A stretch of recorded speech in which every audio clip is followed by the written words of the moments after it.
भी जीवों के स्वामी हैं, जो सर्पों को आभूषण के रूप में धारण करते हैं, जो बाघ की खाल को सुशोभित करते हैं। सूर्य, चंद्रमा और अग्नि उनके 3 नेत्र हैं तथा वो जटाधारी हैं, पाश, अंकुश और त्रिशूलधारी हैं।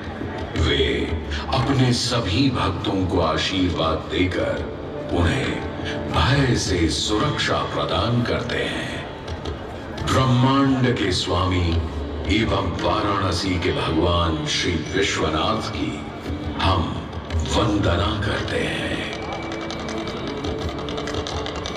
मैं आदि नगरी काशी हूं, वही काशी जो स्वयं भगवान शिव के त्रिशूल पर विद्यमान है। सृष्टि के प्रारंभ में महादेव ने जब पृथ्वी पर अपनी दृष्टि डाली तो उन्हें एक भाग चमकता हुआ प्रतीत हुआ। उसी भाग को भगवान शिव ने काशी का नाम दिया। कालांतर में गंगा नदी के तट पर बसी इस काशी नगरी में समय समय पर अनेकों घाट विकसित हुए, जहां श्रद्धालु आकर पूजा अर्चना एवं स्नान किया करते थे। माना तो यह भी जाता है कि यह नगरी एक बहुत सुंदर वन से ढकी हुई थी, जहां पीपल, आम, बरगद, शीशम आदि के वृक्ष हुआ करते थे, जिनकी छाया में बैठ ऋषि मुनि, साधु संत आनंद से तपस्या किया करते थे। इसलिए इस जगह का उल्लेख आनंद वन के नाम से भी किया गया है। जितनी पुरानी काशी नगरी है, उतना ही पुराना यहाँ का काशी विश्वनाथ मंदिर भी है। भगवान शिव को विश्वेश्वर, विश्वनाथ आदि नामों से भी संबोधित किया जाता है, जिनका अर्थ है संपूर्ण विश्व के स्वामी। किंवदंतियों की माने तो सृष्टि के आदि में जब भगवान शिव एवं मां पार्वती पृथ्वी का भ्रमण कर रहे थे, उन्हें यह स्थान बहुत प्रिय लगा। तब मां पार्वती को यहाँ कुछ समय रुकने की इच्छा हुई, तो भगवान शिव अपने लिंग रूप में यहीं स्थापित हो गए।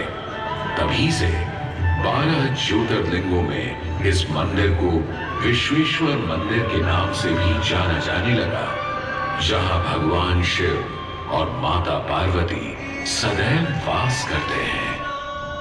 सदियों से इस पवित्र नगरी ने अनेक ऋषि मुनियों, तपस्वियों, धर्म गुरुओं आदि को अपनी ओर आकर्षित किया है। आदि शंकराचार्य एवं मंडन मिश्र ने इसी मंदिर के प्रांगण में बहुत समय व्यतीत किया। समय बदला, दौर बदला, भारत के स्वर्णिम काल पर विदेशी आक्रांताओं की नजर पड़ी, जिसे वे लूटने एवं सनातन संस्कृति को नष्ट करने के उद्देश्य से यहाँ आए। जब प्रथम बार गौरी ने आक्रमण किया, तब पृथ्वीराज चौहान ने उसे बुरी तरह पराजित किया था। अंत में उसने क्षमा मांगी और वचन दिया कि ऐसी गलती दोबारा कभी नहीं होगी। अतः पृथ्वीराज चौहान ने उसे छोड़ दिया। संभवतः यह एक दुर्भाग्यपूर्ण निर्णय था, क्योंकि अंततः गौरी ने पृथ्वीराज चौहान को धोखे से हराया। तत्पश्चात उनके साथ बहुत बुरा व्यवहार किया तथा उनकी दोनों आंखें भी निकाल दी। पृथ्वीराज की मृत्यु के उपरांत हिंदुओं का मनोबल कमजोर पड़ गया, जिसके परिणाम स्वरूप आतताइयों ने अन्य मंदिरों के साथ साथ विश्वनाथ मंदिर को भी क्षति पहुंचाई। यह ऐसा काला दौर था जिसके स्मरण करने मात्र से आंखें नम पड़ जाती हैं। परंतु समय सदा एक सा नहीं रहता और दुख के ये बादल भी सुख में बदलने वाले थे। एक धार्मिक सम्मेलन में राजा टोडरमल की भेंट नारायण भट्ट से हुई।